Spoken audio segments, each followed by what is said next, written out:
Hi, I'm John Maxwell. When the top companies in the world are looking for trainers, speakers, and coaches, there's one name that stands above the rest, and that's Maxwell Leadership. Our certified team members have gotten proven results for companies all over the globe, and our reputation, I'm proud to say, is second to none. Some of our members have risen to the top of their profession, including the one you're going to meet today. I proudly introduce you to my friend Bob Fabian Zinka. Welcome to the Leadership and Success Podcast with your host, Coach BZ. If you need to develop into a better leader, this podcast is for you. If you want to achieve a greater level of success, this podcast is for you. His mentor, Dr. John C. Maxwell, said it best: everything rises and falls on leadership. We hope to inspire you today and provide you with an insight that has the potential to positively impact the trajectory of your life. Welcome to the Leadership and Success Podcast.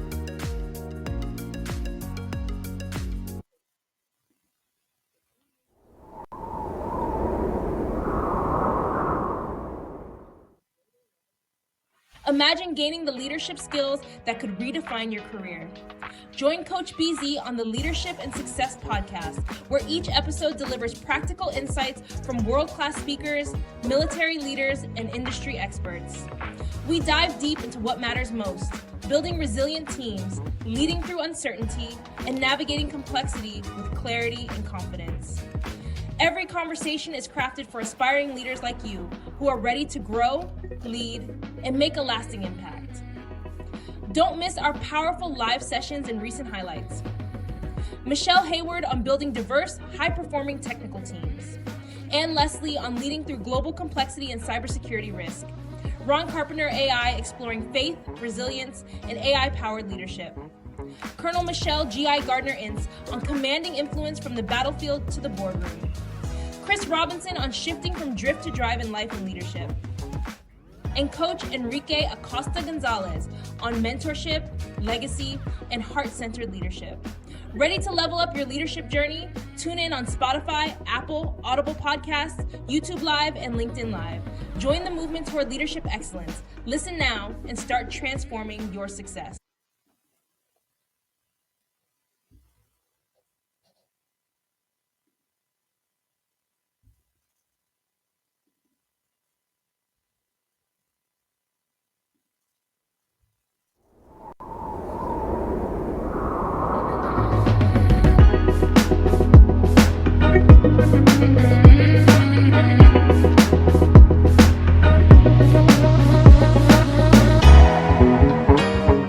Since then, Kevin has led at every level, managing IT departments of more than 120 personnel, revitalizing entire shipboard networks on a US Navy aircraft carrier, and serving as an IT services consultant across Europe with the Defense Information Systems Agency.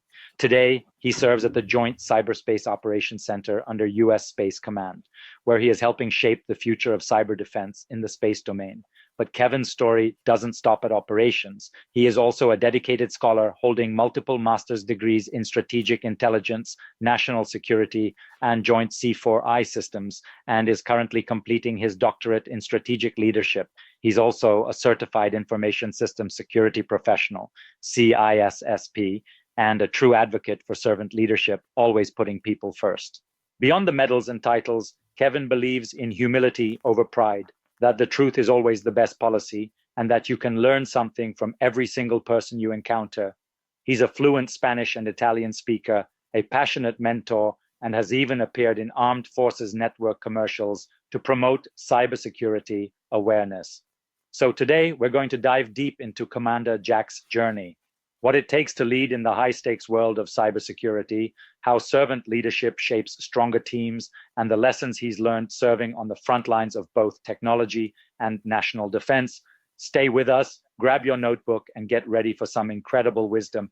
It is my absolute pleasure to welcome to the Leadership and Success podcast, Commander Kevin D. Jack, United States Navy.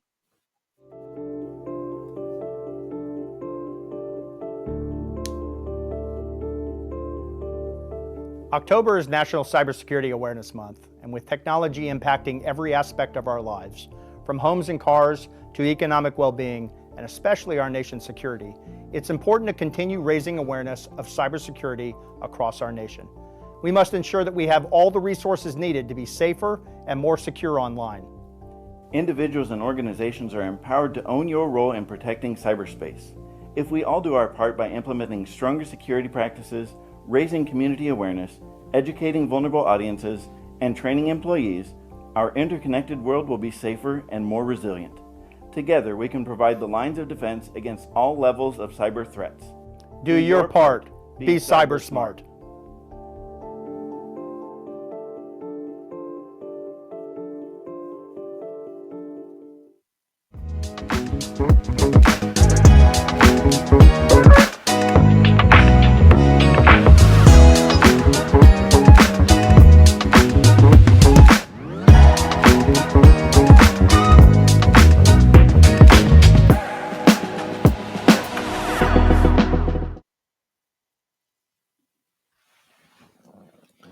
All right, this is Coach Busy. Thank you so much for being with me again today. I really appreciate you being here.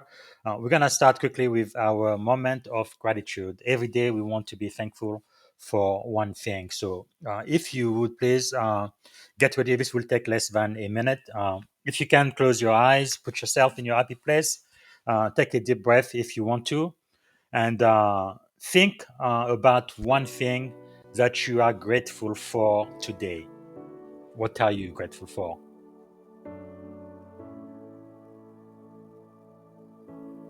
I think today I am grateful for life. Life. Such a precious, precious gift.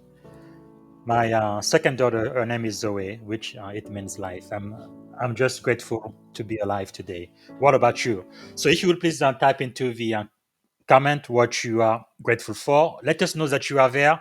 Please let us know where you are joining us from, what city, state, and which country, if outside of the US. And also, whatever you are grateful for, type it in the comment. And if you have a leadership question for Commander Jack, please type it in the comment as well. And we're going to be answering your question live. And while you are listening to our leadership conversation, please type in your takeaway in the comment, and also let us know what you're going to be applying, which insight you're going to be applying this week. So let me do a quick introduction. So Commander Kevin Jack is a cybersecurity leader, servant leader, and U.S. Navy officer like myself with over 20 years of IT and cyber operation experience, from directing IT department of 120 plus personnel to leading future cyberspace operation at U.S. Space Command. His story is one of resilience, service, and strategic leadership. What you'll gain from this conversation, we're going to be talking about insight into cybersecurity leadership at the highest level, lesson on servant leadership, in complex environment and inspiration from a leader who has navigated both the deck plate and the boardroom. With no further ado, let me welcome to the Leadership and Success Podcast, Commander Kevin Jack. How are you doing today? Good afternoon, Bob. It's good to see you. Glad I'm doing Fantastic. great. Thank you so much for making the time to be here. I know you are a super busy man.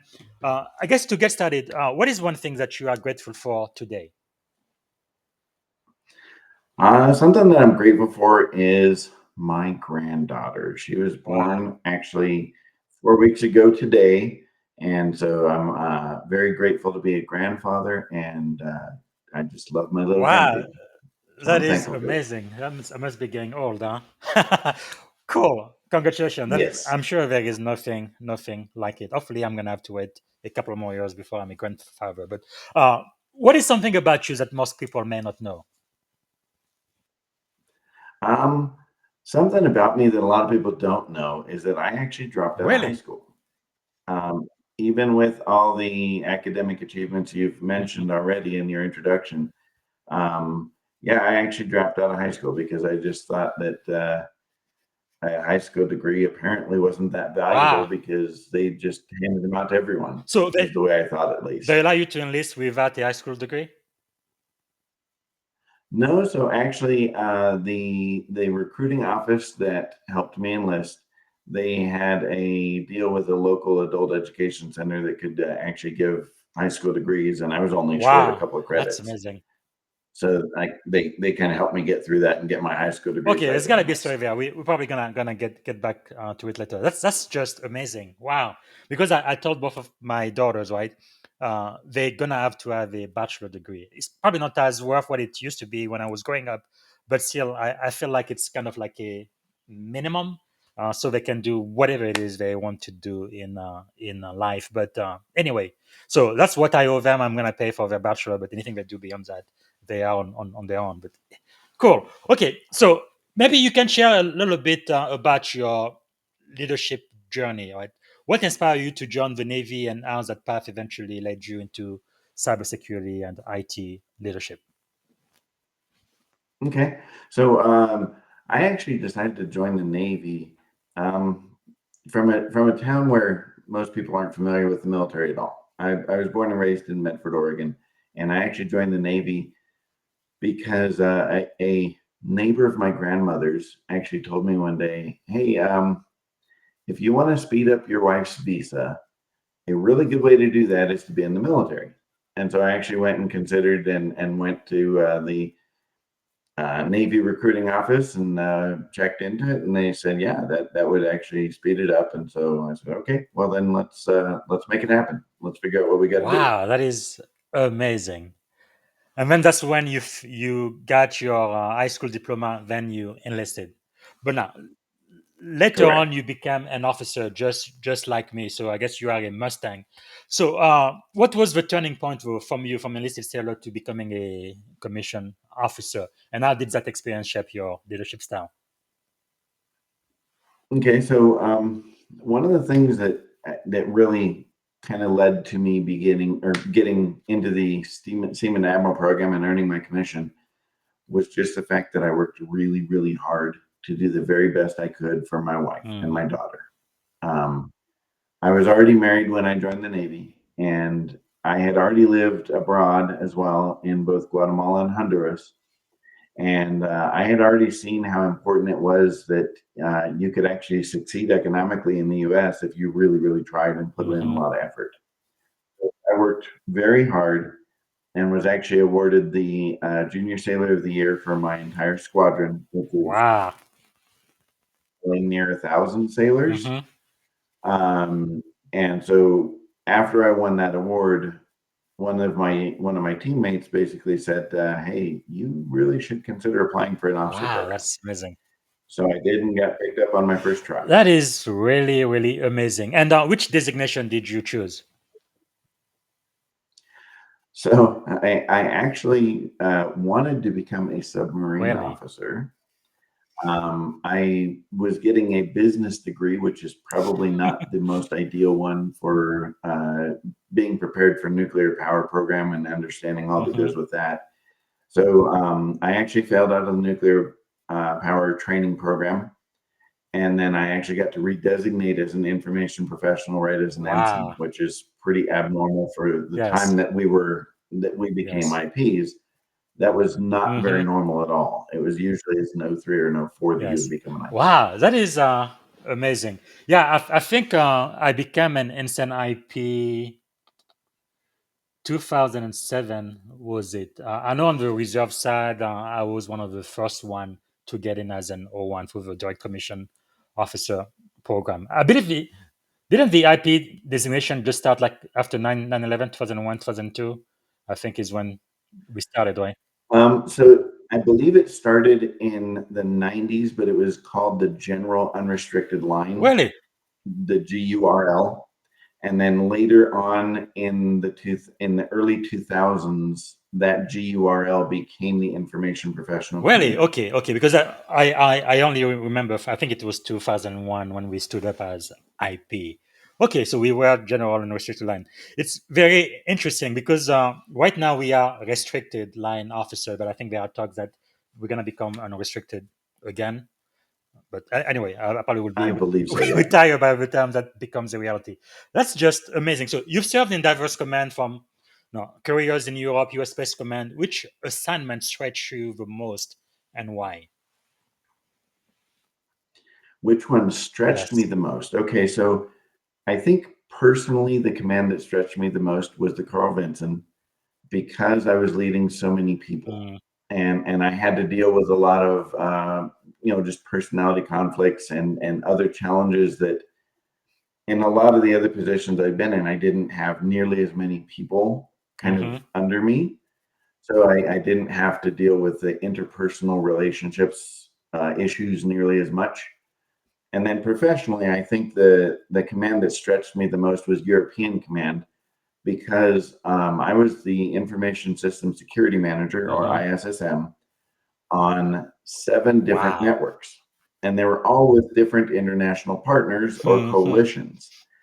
So I really had to kick up my technical proficiency game Yes. a lot in making sure that those networks were being cared for and were being and the users were not misusing them, especially because we had foreign nationals using parts of our Yes. networks. Wow. That is quite amazing.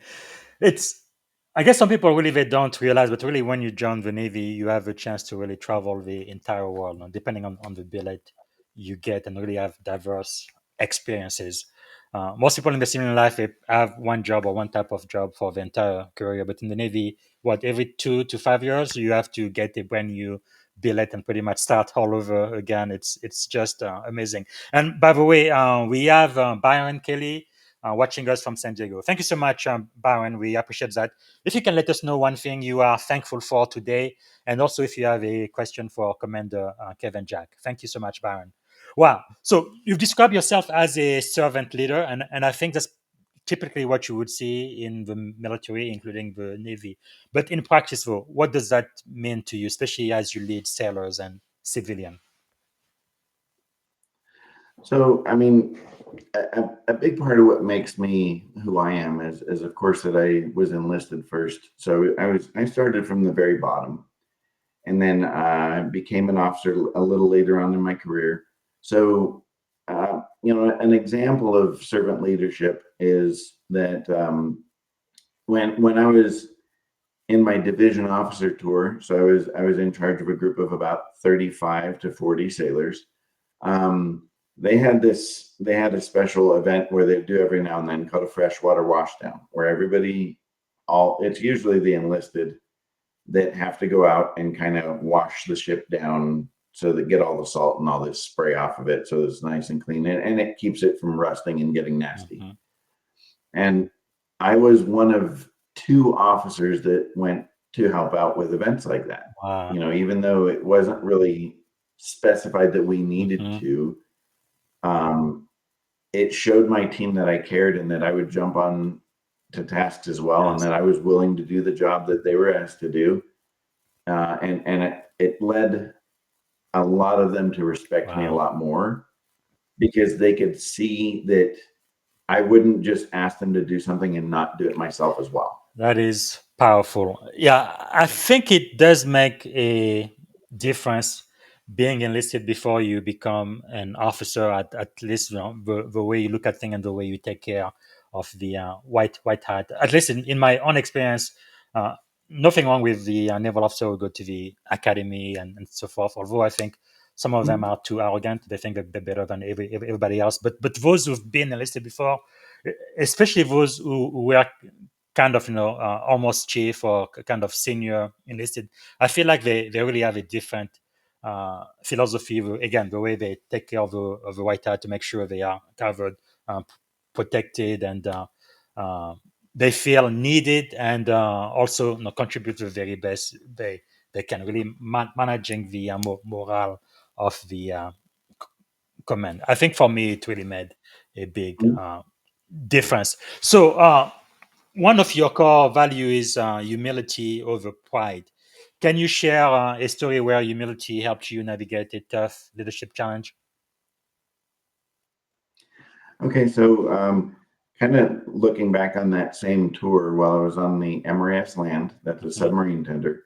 I was the division officer, and one of the times when I was in my shop with my team of people, a senior officer came in my shop and started yelling at me because of something that had happened. And if I were prideful, I probably would have swore at him and told him to get out of my shop and told him some really rude things. Yes. But as a more humble person, I simply listened to what he had to say. It was really unprofessional. That's not the right thing to do. If you need to correct something, that should be behind closed doors, not in front of everyone else, first of all. But anyway, the humility part is that I just quietly listened and let him have his anger fit, and then he walked out. And later on, I addressed it with him in person. But the guys in my shop could see that I had the humility and that I wasn't going to take things personally and explode like other people do. And they saw that they could trust me, that they could bring problems to me, and that I would take it calmly and quietly and figure out how to make it better, rather than just getting upset and exploding in a fit of anger like this guy was doing to me in front of them. What do you think keeps you grounded? Well, so I think a big part of what keeps me grounded is my faith. That's, I know who I am, and I know where I'm going, and I know what makes me me. And so I don't have to lean on other things to kind of stay grounded and really know who I am and what my value is. When did you make 05? So I made 05 in the 2022 promotion cycle. So I actually pinned on in December of 2020. That is pretty cool. I think mine was April 21. Now, for those who don't realize this, now in the military, rank is extremely important. Like in the Navy, if you're an 04 lieutenant commander, you are still a junior officer. Now, some people say field grade officer, but no, really, you are junior. But when you make 05 and above, you become a senior officer. They say less than 4% of people who join the Navy achieve that rank and higher. So it's really a huge achievement. How did you feel when you finally became a senior officer in the most powerful Navy in the world? And what, again, kept you kind of grounded and not feel like you were God or superhuman or something like that? Well, I know that, like you mentioned, rank is really important in the military. And when you're in a meeting with a bunch of people and everyone is 05 except for you're the 04, you kind of ignored. They don't really put a lot, of value in what you say just because you're kind of the low guy. So I know, and you know this as well, Bob, but when you get selected, it's usually a lot of time before you actually put on the new rank. So, they put me in a position of even more responsibility, knowing that I was selected Yes. for it, but I was still wearing the rank of the Mm-hmm. previous pay grade. And so a lot of times I was the guy who was getting ignored. But then when I finally put it Yes. on, then I was already in the job and already carrying Mm-hmm. out the role, and people actually paid Yes. attention and were more willing to listen to me. Yes. So it was nice to finally get the ears of everyone else as we were talking about important issues in the cybersecurity world with at the Mm-hmm. European command where I was working. Yes, and I guess that adds another dimension too, right? It's not just within the Navy, but when you have joint operation with all of the other branches of the U.S. military, but not only that, but also all of our allies, NATO's and all of that. It gets a lot more politically challenging, I guess. Yeah, that's wow, wonderful. So you mentioned the space command. So right there, you are shaping cyber operation at the strategic level, and you also have a master's degree in strategies. What excites you the most about the future of cyber defense in space?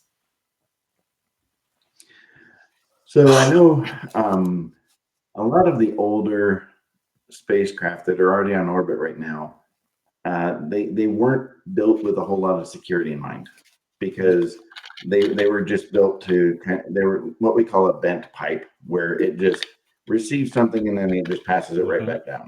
It doesn't really provide extra security for it. It doesn't do much. And something that really excites me is that we're really putting a lot more effort into additional security measures for things that are on orbit, because there are concerns about other nations taking advantage of the low security on those older systems, and we're making sure that we're not letting that continue to be Yes. a problem. We're working hard on that. So true. And you've also been featured in the Armed Forces Network commercial for Cybersecurity Awareness Month. I showed this short clip earlier. I believe that was in 2021. How important is storytelling and communication in driving cyber readiness? Sorry, Oh, what was the words again? How important is storytelling what? and communication in driving Okay, cyber. so storytelling and communication, of course, play a huge part in helping make sure that users who don't really understand some of the implications of their actions know what they're doing. So especially when I was at European Command and I was working on these multinational networks, um, part of the challenge is you can't do stuff on these networks that you can do on your home Yes. computer.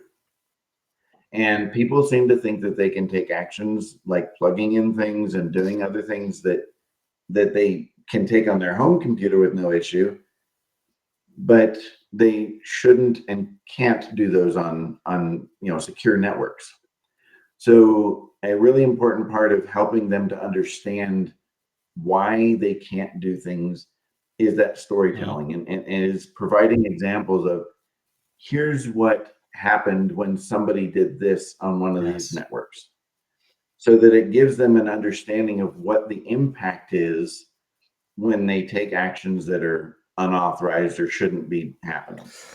That is very, very, very important. Now, a significant portion of our audience here are aspiring tech and military leaders. What advice would you give to tech engineer or analyst who want to step up from technical expertise into cybersecurity leadership role like you have done? Okay. So I think one of the things that the majority of the cybersecurity industry is really pushing is Mhm. certifications. And well, I don't know if I bought fully into the value of that.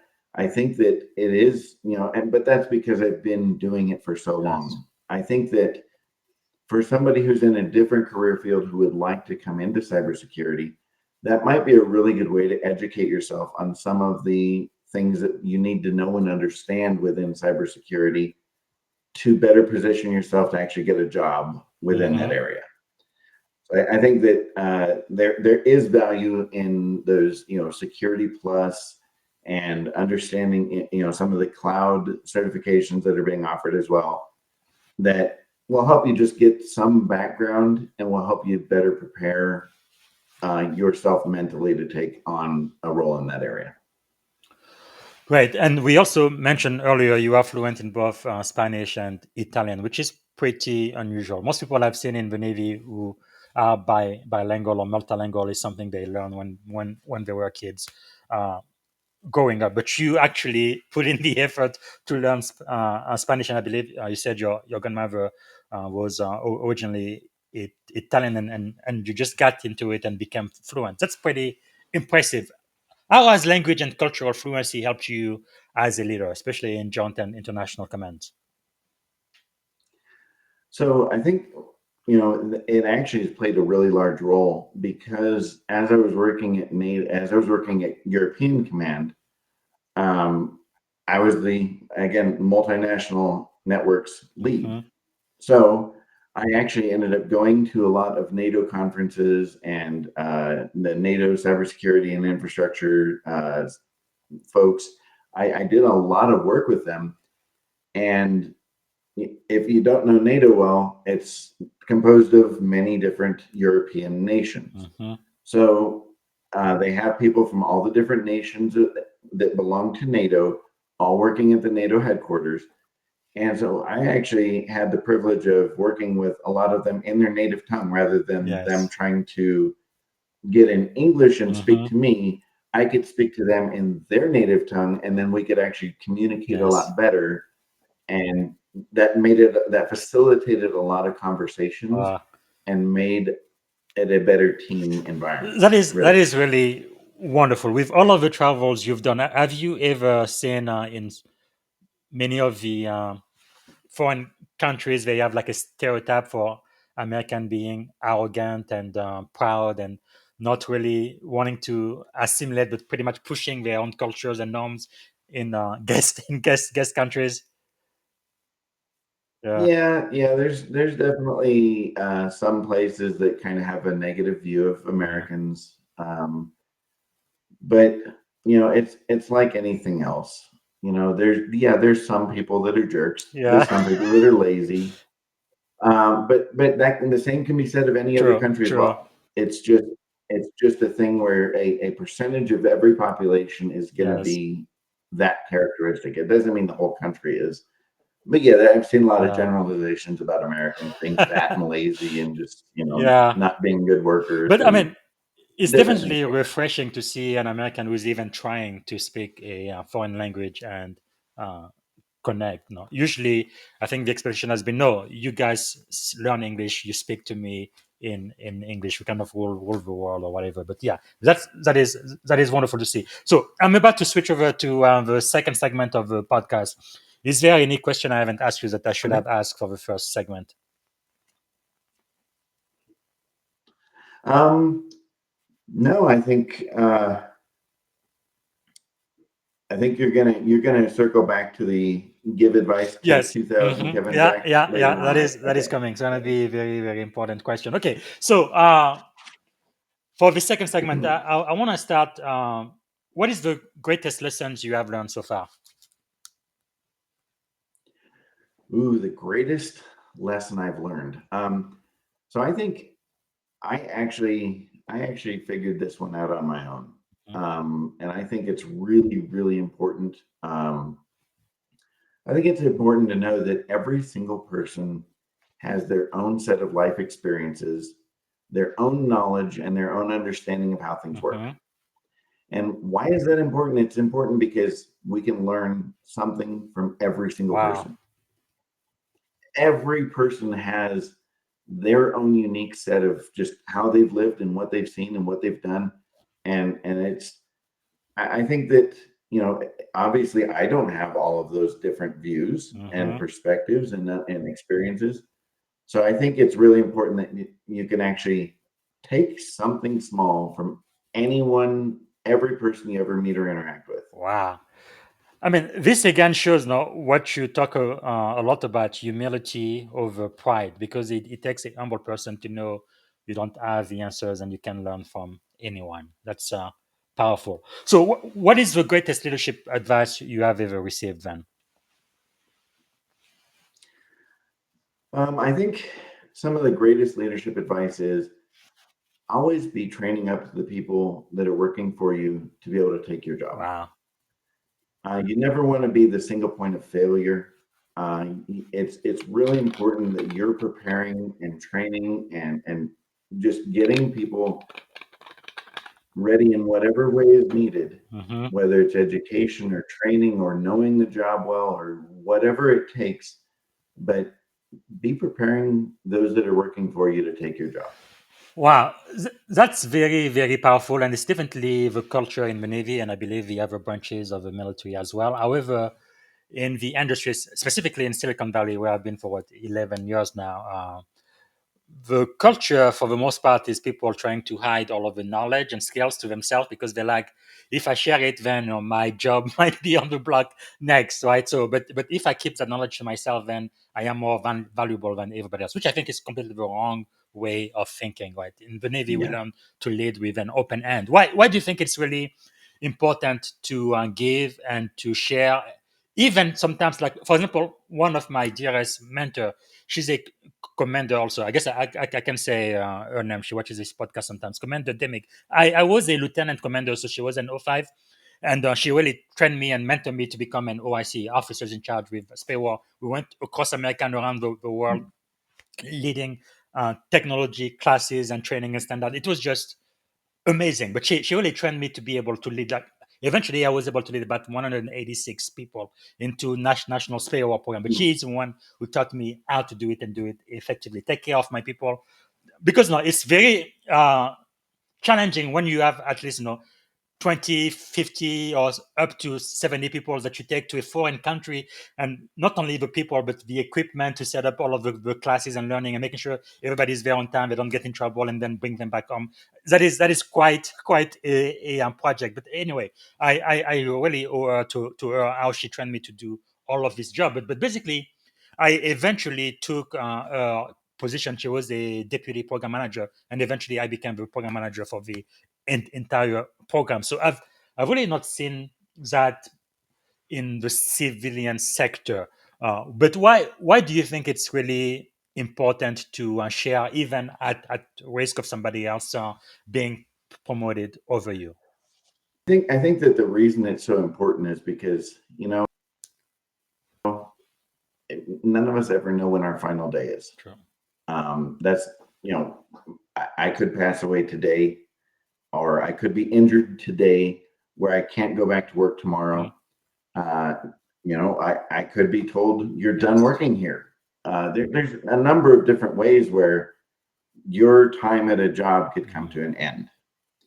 And if you set the company or organization up for success, even in your own absence, that company is going to be grateful for you. Yes. And they're going to highly recommend you for a future job or a future role Mhm. somewhere else if you have actually set them up for Yes. success rather than just been looking out for yourself and just been keeping things to yourself. It's and of course we look at that in the Navy Mhm. all the time. We talk about Yes. redundancy and we talk about making sure that we've got backups to Mhm. Yeah. backups to backups all ready Yes. to go in case something Yes. happens. And I think that that's a part of the mentality that I've come away with from Mhm. the Navy is exactly that, is making sure that you have those backups, whether they're people or whether they're information or Yes. whatever it is, that you have things set up so that when something fails, Yes. which it's bound to Mhm. happen, that you have a way to keep moving forward and keep operating. That is wonderful. I think two ideas come to mind. One is the philosophy of uh, giving more than you take, or living things better than the way you found it. I think many in the Navy really have that culture. But also, one of my dearest mentors told me the real test of a leader is when you go on vacation, right? You go away for a week, 2 weeks, or a month, making sure that Mhm. when you come back, everything was able to proceed as planned and meeting or exceeding your standard. Because if everything falls apart while you are away, you are a bad leader. Like you said earlier, right? You have a single point of Yes. failure, and that's not leadership. Uh, wow, wonderful. So, what do you think is the secret of your success? I didn't even know that you were a high school dropout and now you're gonna get a PhD.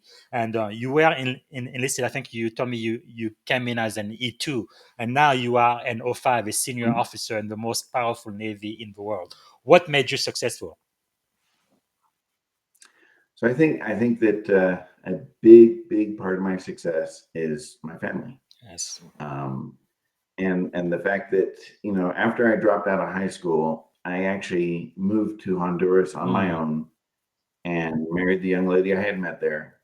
And then we lived there for about a year, and then we lived in Guatemala for about a year. So a big part of who I am is working really hard for the success of my family. Because I had seen how hard it was to get any level of success in a third world country where I've lived and worked and done Yes. life. So I think that just me having my wife and kids were huge drivers for me to work hard and achieve success for my family. That is powerful. It reminds me of the book, I believe, or I should have. Okay, this one, Start with Why by Simon Sinek, and I think that's really the motivation Yeah. most people need, because if you know exactly why you are doing what you are doing, challenges will come, tough time will come, but you will still be focused and motivated to get the job done. That is so powerful. So I know that leaders are learners. So what are you learning right now? Well, so I actually just completed my doctorate about a week and a half ago. Congratulations. So I'm taking a little mental break from working so hard. I'm going to so my doctorate is in strategic leadership, and I'm actually going to keep working on reading leadership books, especially from John Maxwell. And I've got Kouzes and Posner is another great one as well. But there's a number of good leadership books that I've got that I want to reread with a fresh mind now that I'm not using them as material for my That doctorate. is beautiful. So Now, technically, academic speaking, the doctorate, that's the highest degree you can get. There's nothing higher than that. Do you believe it's important for people, especially in the cyber field, whether it's in the military or in tech, to continue learning no matter how many degrees they have? How important is that? absolutely, because with technology, things change so quickly. If you learn the basics of it and you learn them really well, they can be applied even to new technologies most of the time. Every now and then a new technology will come that'll change things quite drastically, but it's really important to have that mindset of keeping on learning so that you can apply what you already know to the new things as they come along and still help whatever organization you're working for to be the best that they can be. Wow, that is powerful. So now I love this con. I can't remember where I got this from, but on one side it says success, the other side says failure. So most people will only look at your success, but I believe the only reason why you are as successful as you are is because you went through some failure and pain. So how has failure shaped your life? Well, so I already talked a little bit about some of my failures. I talked about the not being able to pass the nuclear power training school.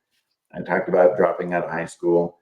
So I think a big part of how failure has driven success is when I fail, I have to find a new path. Wow. So the path, for example, the path towards being a nuclear power officer or a nuclear programs officer, when that failed, I had to find a new path that was still going to lead me to success for my family, because the family was still my driver for success. So it was just figuring out what was next and what was going to work better for me now that I knew the nuclear power part of it wasn't going to, where is going to work. And it was just finding where my success and my personality and my knowledge and skills would fit in well. When was your faith most tested? So I think it was probably most tested when I failed out of nuclear school. Mm, I was a little bit worried because at the time the Navy was actually looking at downsizing some. So people that would fail out of their training schools were a really easy mhm. target to say, okay, you're no longer Yeah. wanted. So I was a little worried that I was going to just get let go of because I couldn't make the cut in one of the hardest schools the Mhm. Navy has, to be honest. Um, but I put together a, you know, basically what you had to do is you had to put together a letter explaining what communities you might be a Mhm. good fit for, what career field you might be a good career fit for, and you just hope that someone would pick you Wow. up. But I explained a lot of the abilities that I brought and some of the leadership Mhm. I brought with me, and I was able to get. I actually apparently there was some competition over picking Yes. me for the different career fields, and it ended up that the IP officer won the competition, and they were Wow. able to get me. That is really insightful. And what do you think helped you get through that period when you look back? What was that thing or a couple of things that really helped you go through those challenging time back then? I think that what I learned from that was I kind of already mentioned it in a previous answer, but was to just keep pressing Yes. forward.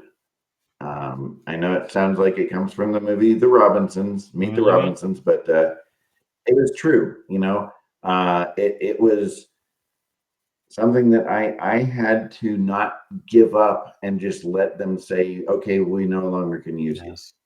I put in the effort to make sure and show my value and prove that I'm worth keeping and that I'm worth investing in. And that's why it got to the point where they were actually competing to get me as a part of their career field Yes. because I proved that I was more than just a guy who couldn't make it through Hmm. nuclear power school. Wow. That is powerful. Okay.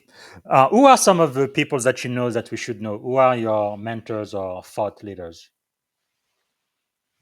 So one of my mentors is David Parmalee. He's actually on LinkedIn, and he's worked really hard to get into a cybersecurity leadership position Mm. within the health industry. He's really been good at helping me. Another one is Robert Jack. We actually met on a coincidence because we have the same last name, and it ends up that he's actually a retired Air Force Wow. general, and he's uh, just because we share the last name, he's been extremely helpful, Nice. and he's been a really, really wonderful person to have in my Hmm. corner. He's put me in contact with a number of people as I'm trying to figure out where I'm going to go after I retire from the Navy, Yes. and I can't thank him enough. He's been Wow. amazing. That is amazing. That's really something. Whenever I retire, I think I will miss from the Navy. The camaraderie that you really develop in the service because you pretty much become family. I guess we say we are brothers in harm, but no, the sailor to your right and to your left will go the extra mile for you, and you do the same. You don't really see that a lot in the industry. That's wonderful. So, if you could choose three people to have dinner with, who would you choose and why? They could be alive, dead, or even mythical figure. Okay, that's a great question. So I think there's two of them are Hmm. athletes, and one of them is a Bible character. So my choices would be Barry Sanders, running back for the Detroit Lions, and David Robinson, center for the San Antonio Spurs, and then the third one would be actually Daniel from the Mm. Old Testament. How my middle name is named after Wow. Daniel, and so I think both the athletes because they were Christian leaders who never let pride and ego get them to where they were bragging about their accomplishments. They were humble, even if they were amazing superstars in their sport, and they kept their humility in check at all times. Both of them did. And then Daniel from the Bible I would choose because he's actually one of the very few personalities from the Bible that is never mentioned a single sin that he did. He was true to his values and true to who he served at all times. And he never failed. He was transparent in who he was, and he wouldn't hide it, even though he was ordered to basically not be who he was. He was told that he would be killed if he kept praying to his God, and he still kept praying to his God, and he didn't even try and hide it. Fascinating. No, that is very powerful, especially times like today where people tend to just follow the trend or what's going on out there in society, knowing who you are and standing on your value. That is powerful. Like there is even this thing, right? Like I'm going to ask you, and I know you know the answer. Every seller knows the answer. What are your 3 core values as a seller? What are my 3 core values?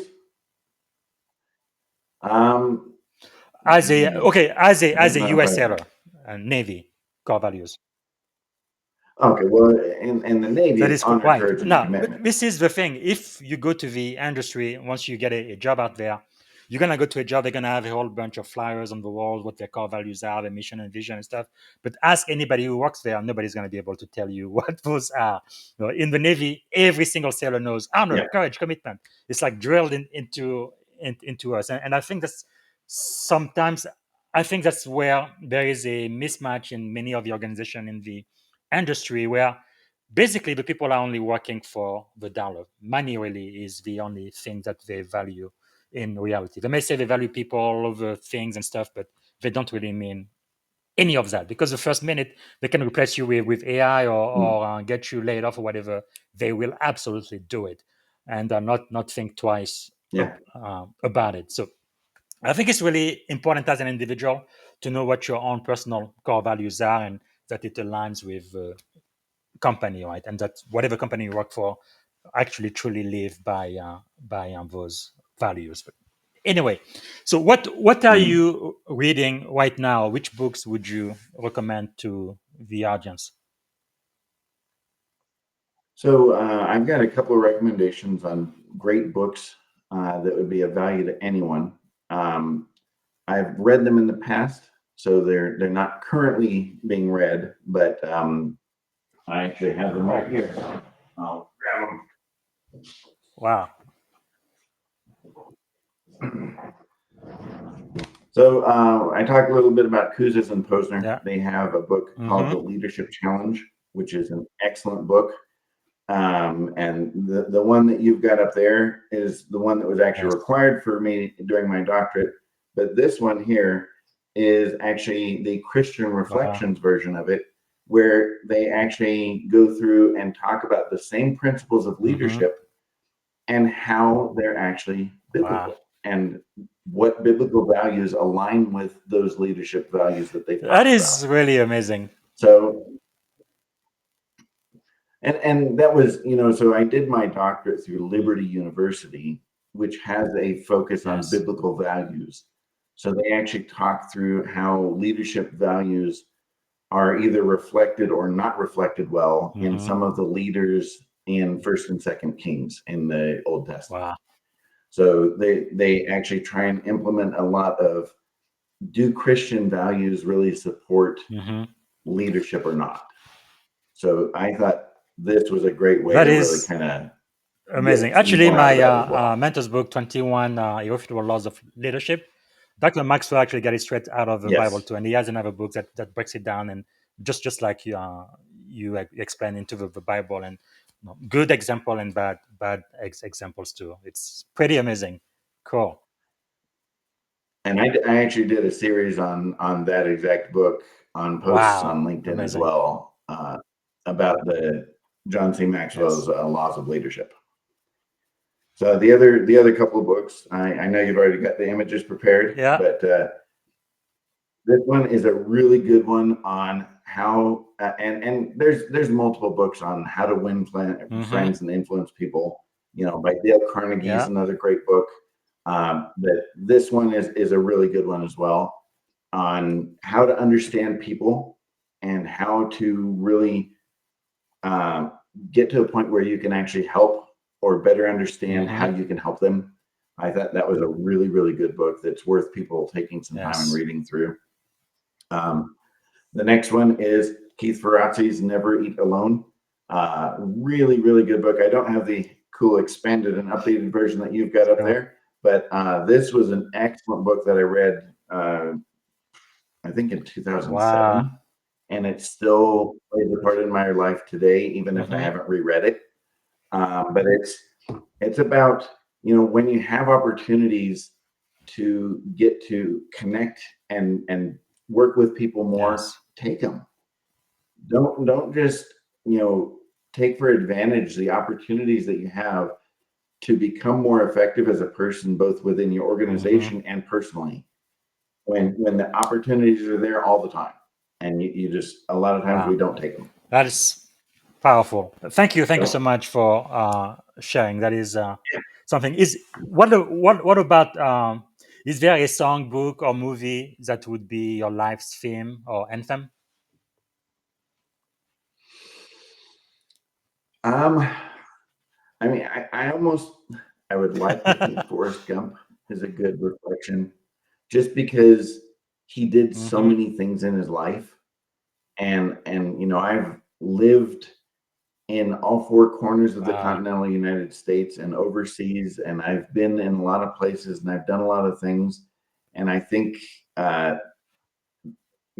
sure, I haven't really met the president 8 times or anything like he did, but I've done Yes. quite a few different things that just aren't very normal for people to do. So I think that's a Good. reasonably good But definitely reflection. for those watching, if you do join the Navy, you will have an adventure. That's for sure. You're gonna get to meet people you never would have met otherwise, and go to places and just have experiences that you can't have anywhere else. I Absolutely. promise you that. All right. So, if you had one and only one day to live, what would you have liked your final contribution to be? I would want to spend the final day with my wife and kids. They're the most important to me, and I would want to make sure that they're well taken care of, and that they know that there was nothing more important to me than them on this earth.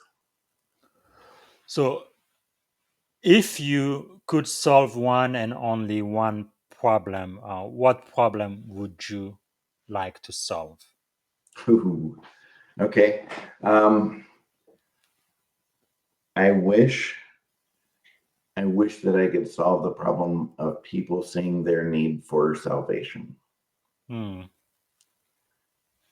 I believe that salvation is only through Jesus Christ. And I know that a lot of people choose that, they don't want to hear it or don't want to see it, or it's not important to them. But it's the one problem I wish could be solved right now, that every single person would see that Wow, need. that's powerful. So we've come toward the end of the podcast. I think we have a couple of minutes left, so I'm managing the time pretty well. You've been so generous with your time and shared so much wisdom with us. How can we add value back to you? Okay, so I joined the Navy in May of 2000, and so I've been in for over 25 years now, and I'm coming close to the end of my career. So I'm actually starting to look for where I can work next and where I'll fit in, where it makes sense for me. And I'm most likely looking to stay in the Colorado Springs area, which is where I'm at right now. But I'm kind of trying to figure out what organization I would fit in well, and figure out kind of how I can start getting in there. So I actually retire in November, in 82 days from today. and I want to start a next job in January of next year. So if you have any ideas or know of any places that might be a good fit for me, I would love to hear it. And kind of especially if you have tips on how I can break in, because that's a challenge for a lot of people nowadays is figuring out how to actually get started in a new organization. And how can people find you on LinkedIn? How can they get in touch with you? So you've got my LinkedIn profile there, but I don't know if I've got my resume uploaded on there or not. I don't know if they even let you, but I've got my email address is easily locatable there on my LinkedIn profile, and my personal cell phone, or text me at 719-723-8215.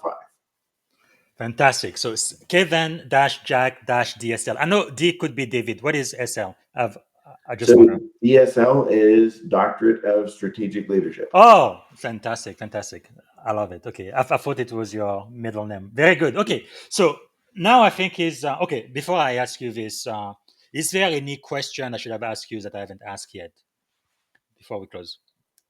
Anything you want to share? No, I really appreciate you giving me some time and letting me kind of give some ideas on what I've seen and done and experienced. And hopefully it is helpful to everyone watching. That I hope that you got something out of here that is of value to you that you can actually bring on board and make use of in your own life. Wow. Thank you so much. All right. This is the most important question of the podcast. If you could go back and give a piece of advice to your 17-year-old self standing at the edge of this incredible career, what would you say? Actually, for you, let's go back. How old were you when you dropped out of high school?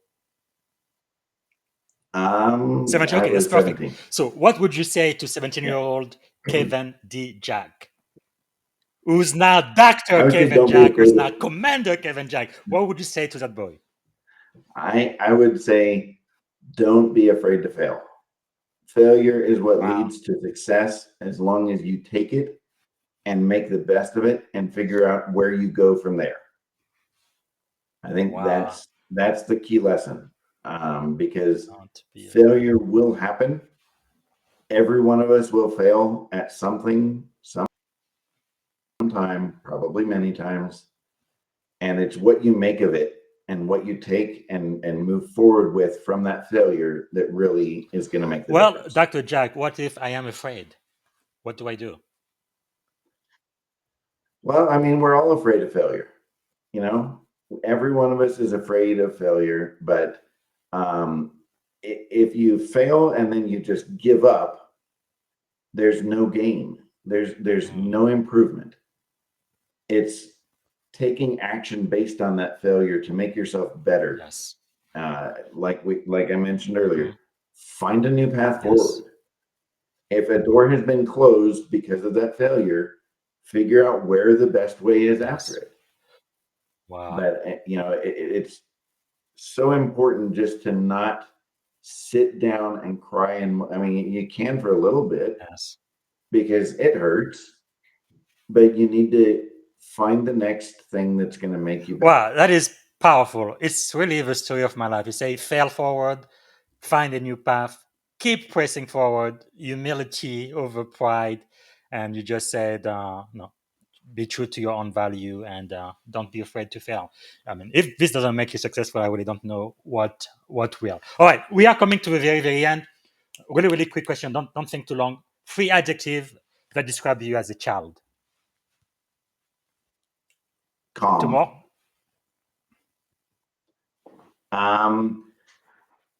Humble, calm, and faithful. Okay, as an adult. As an adult, still humble and calm, for sure. I've got a lot of compliments on that. And confident. Very, very good. From faithful to confident. Thank you so much. This has been really, really great. So this is it. And the very last question I'm going to ask you then is, what is one word that represents our shared experience together on this podcast today? What word comes to mind?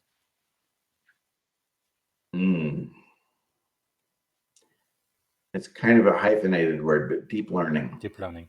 I think for me, it's going to be. I hope that there's a lot of learning. To me, it's going to be brotherhood. It's really amazing, because of the Navy. I've had a chance to meet great people like you and learn from you. Just like you, I learn from pretty much anybody I meet. I think I've never met a stranger in my entire life, but and like you, I believe everybody has an experience and has something to share. It doesn't matter their rank, their race, their age, or sexual orientation, or whatever. I can bring value to you, and I can get value from you as well. So thank you so much, my brother, for being here. Dr. Kevin D. Jack. That sounds great. Maybe I should call you Dr. Commander Kevin Jack. That has a nice ring to it. But this is wonderful. Commander, doctor, I don't know. That is great. I know it's been my wildest dream to one day become a commander of the most powerful navy in the world. Kind of like I guess it's a fictitious character, but James Bond, right? Supposedly he was an intelligence officer in the British Navy. But anyway, you've really done a lot. You've come from nothing, and you've accomplished all of this, and it's just inspiring. And I'm hoping people listening to us today can really get insight from what we talked about. And for those listening, if you can type in 2 or 3 takeaway from my conversation today. And I don't see any questions on LinkedIn or YouTube. So thanks again, Dr. Kevin D. Jack, for being on the platform today. We really, really appreciate it. Thank you so much. Thank you very much. I appreciate it. All right, folks, this was great. So you've heard from the commander, Kevin D. Jack, and hopefully you are going to get something out of everything is shared this hour and be able to actually apply it this week. And I think you're going to see results. So I'm going to be back here. Tomorrow is Friday, probably 6:30 a.m. Pacific time, so 9:30 Eastern time. More than likely tomorrow, I am going to have a 10-minute AI recap of one of the leadership conversation we've had this week. So hopefully I'm going to meet you here. Again, if you have a question, let us know. Please like, repost, and tag someone who might benefit from this conversation. And thanks so much for being with us today. Until tomorrow, have a wonderful day. Bye. Bye, everybody. This is Coach Busy. Thanks for watching. Until next time, don't forget to like, comment, and share. Thank you for listening to the Leadership and Success Podcast with your host, Coach BZ. If you like what you heard, please subscribe to our channels and come back for more wisdom nuggets on how you may develop into a better leader and achieve greater levels of success. Leadership is the most critical skill. The world will always need leaders to lead others, deploy the next disruptive technology, or execute a business strategy. You may as well decide on counting yourself among the 21st century leaders. See you right here next time on the Leadership and Success Podcast with Coach BZ.